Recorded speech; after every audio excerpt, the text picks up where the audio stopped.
সময়টা এতটাই খারাপ, কেউ একটা টাকা খরচ করার সাহসও পাচ্ছে না। ঠিক।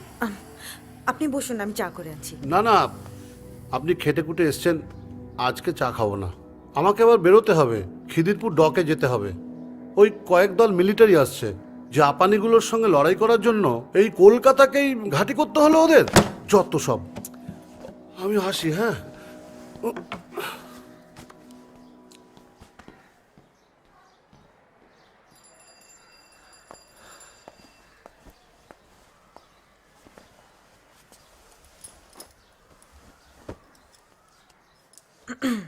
কদ্দূর?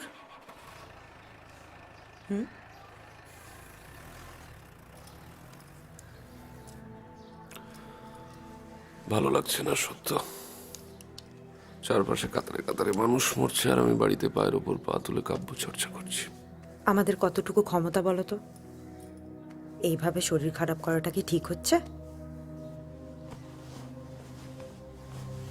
এই নাও তোমার চিঠি। হ্যাঁ, অজিতকে দাও। পড়ো তো অজিত। এটা আবার কার?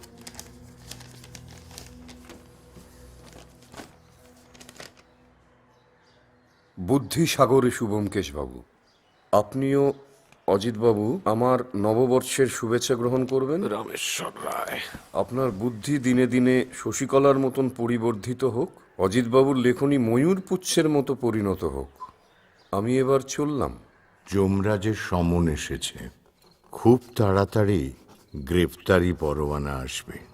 ইদানিং বঙ্কিমবাবুর কৃষ্ণকান্তের উইল পড়তে পড়তে নানান চিন্তাধারা মাথায় আসছে।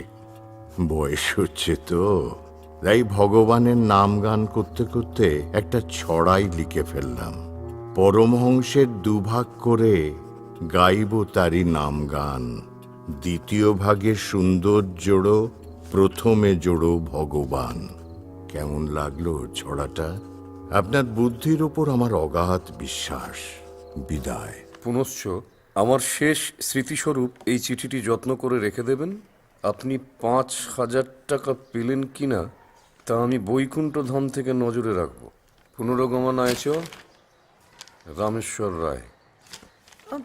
রামেশ্বর রায় মানে যার ফ্যাক্টরিতে সেটা তো প্রায় 5-6 বছর হয়ে গেল, এখনো দেখা সাক্ষাৎ হয়? না, দেখা সাক্ষাৎ হয় না, তবে বছরে 2বার করে চিঠি লেখেন, এই নববর্ষের সময় আর বিজয়ের সময়। সেই কেসটা সলভ করার পরেই তো তোমার কথাকে সে ভালোবেসে ফেললো। মানুষটা বেশ ভালো, যেমন বড়লোক তেমন রসিক। আমার একটা ধারণা ছিল বৌঠান, জানো, যে মা লক্ষ্মীরা পেঁচাকেই ভালোবাসে। ধারণাটা একেবারে আমার বদলে দিয়েছে। আচ্ছা, একেবারে বোমকেশ, ওই একটা ব্যাপার আমি বুঝলাম না, 5,000 টাকাটা কি বলো তো? বয়সের সাথে সত্যি সত্যি ভীমরতি ধরেনি তো? পিতামহ ভীষ্মের কি ভীমরতি ধরেছিল? তোমার কি মনে হয় রামেশ্বর বাবু পিতামহ ভীষ্ম? আমি জানি না। দাও, দাও, ওই আমি দেখো দেখছি, তো। আমি দেখছি।